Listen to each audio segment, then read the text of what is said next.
అందరికీ నమస్కారం. మీకు కూడా శరీరంపై పుట్టుమచ్చల గురించి ఆసక్తి ఉందా?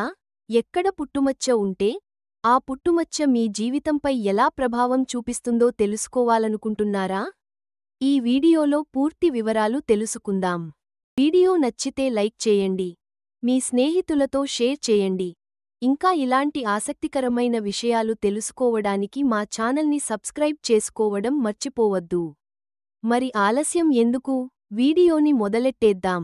సాధారణంగా జాతకాలను చేతి గీతలు, పుట్టుమచ్చల ఆధారంగా చెప్పుతూ ఉంటారు. అయితే ఈ జాతకాలను మూఢనమ్మకం అని కొంతమంది కొట్టిపారేశారు. ఇప్పుడు పుట్టుమచ్చ ఏ ప్రాంతంలో ఉంటే ఎలాంటి లాభాలు కలుగుతాయో తెలుసుకుందాం.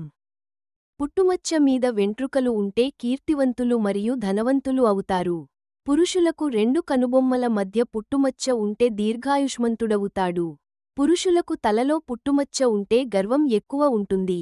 నుదురు మీద పుట్టుమచ్చ ఉంటే కీర్తి, ప్రతిష్టలు సాధిస్తారు. నుదుటి కింది భాగంలో ఉంటే మంచి లక్ష్యాన్ని, ఏకాగ్రతను కలిగి ఉంటారు. పుట్టుమచ్చ కనుబొమ్మపై ఉన్నవారు కష్టపడి పనిచేస్తారు. ఈర్ష్య ఉండదు. ముక్కు మీద ఉన్నవారిలో క్రమశిక్షణ ఉండదు. చెవి భాగంలో ఉంటే సమాజంలో డబ్బుతో పాటు గౌరవం ఉంటుంది.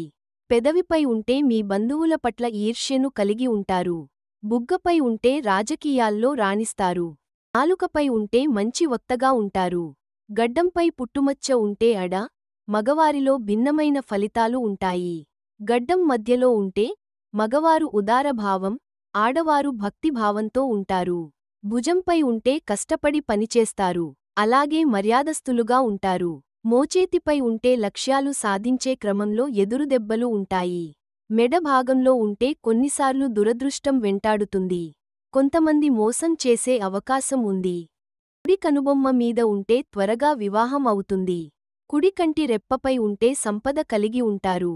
శరీరం ముందు భాగంలో ఉంటే ఆకస్మికంగా ధనలాభం కలుగుతుంది. శరీరం వెనక భాగంలో ఉంటే ఎంత కష్టపడి పనిచేసిన ఫలితం వేరొకరికి వెళ్ళిపోతుంది. మీ అభిప్రాయాలను కామెంట్స్లో తెలియజేయండి. వీడియో నచ్చితే లైక్ చేయండి. మీ స్నేహితులు మరియు కుటుంబ సభ్యులతో షేర్ చేయండి. ఇలాంటి మరిన్ని ఆసక్తికరమైన విషయాల కోసం మా ఛానల్ను సబ్స్క్రైబ్ చేయడం మరచిపోవద్దు. మరొక ఆసక్తికరమైన వీడియోలో కలుద్దాం. ధన్యవాదాలు.